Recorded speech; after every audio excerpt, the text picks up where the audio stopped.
welcome to Forkin Delicious. This is the last of our budget series where we're doing a gold star recipe, and it's just simple apple pie. And this is going to be just very, very simple with just some brown sugar, some apples, and I've even just bought the pastry. All right, I am making a little bit of butterscotch sauce. So what I did here a little bit ahead of time was I caramelized some sugar and water. All you do is when you put the sugar in with the water and you turn it on, shake it around for a second, but then don't touch it after that. As soon as it starts to caramelize, you can take it off the heat. I've added a little bit of butter, but I'm just going to add the rest of it now here. So I'm adding some butter. And I'm adding some cream. I might need all of this now. I'll just try that much. This is on heat now here. Very low. But yeah, that's going to be nice. What will happen is they'll kind of amalgamate together, and once the heat comes up on it, on the cream, and it starts to reduce, it'll thicken, all right?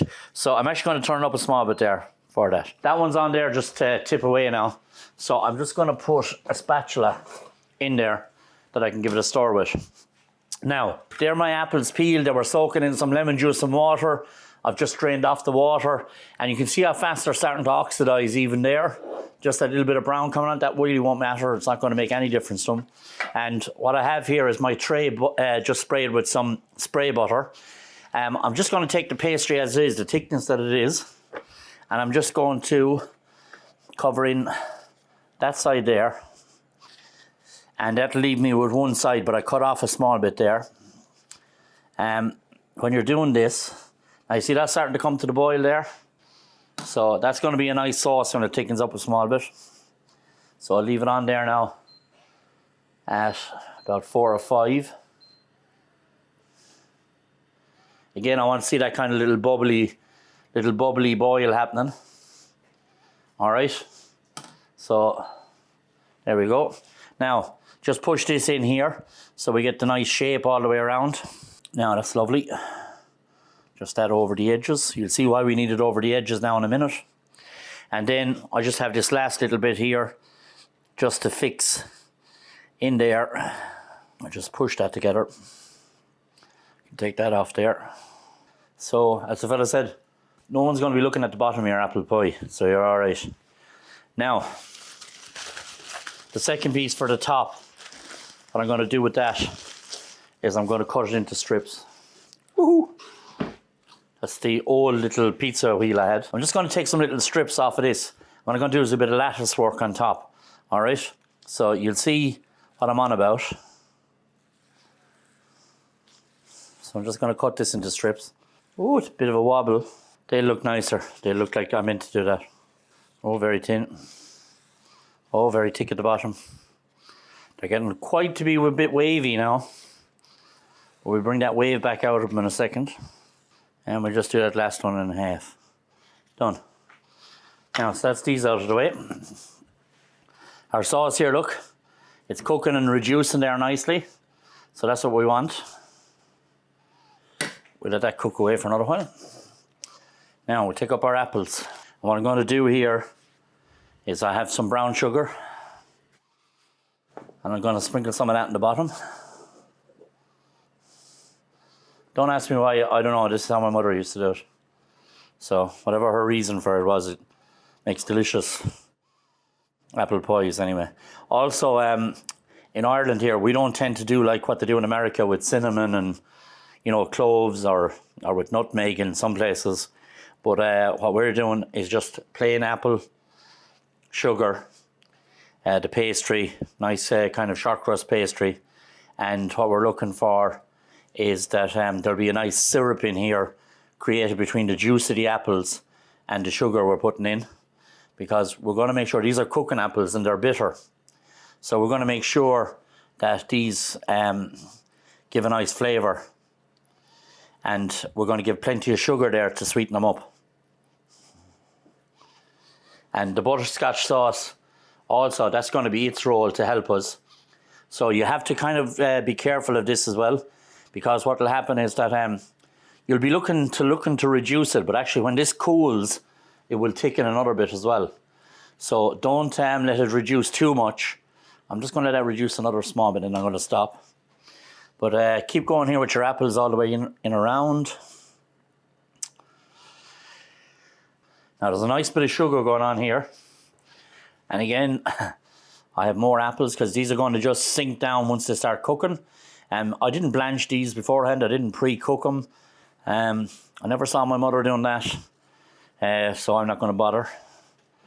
When I worked in pastry and kitchens, I would, alright.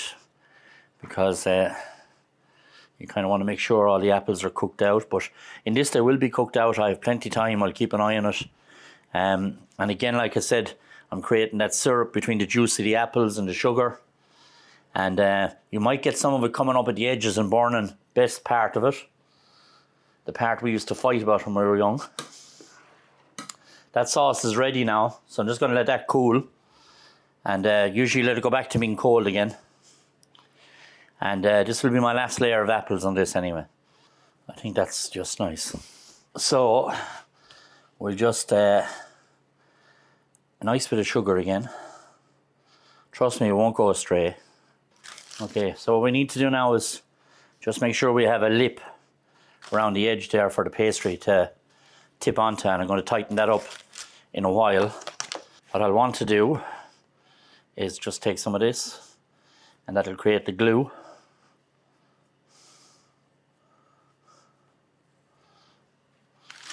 Now, you only go to plaiting hair. When I was younger, I could do it. You could do it.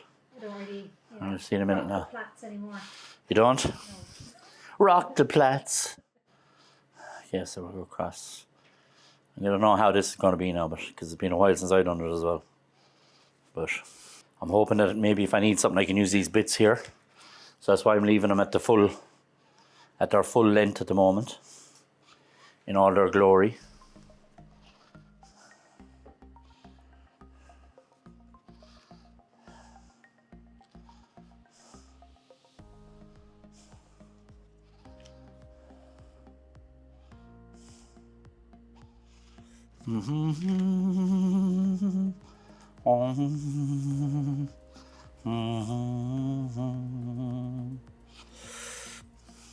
Sorry there about the humming.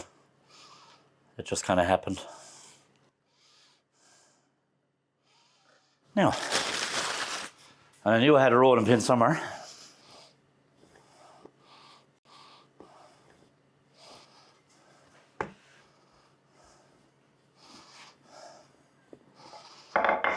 Now the good thing about short crust pastry is you can just take that into a little bowl. You can wrap it in the paper it came in. And some cling film. And now you can't, if it's frozen, you can't freeze it again. Alright? But this wasn't frozen. This comes chilled. So if I want, I can freeze that. But more than likely, I'll use it to make something tomorrow, or maybe the following day. All right. I could be a bit sick of cooking after today, so don't know if that's the best way to make a plat, but it's the only way I know how. So then, little brush of egg wash.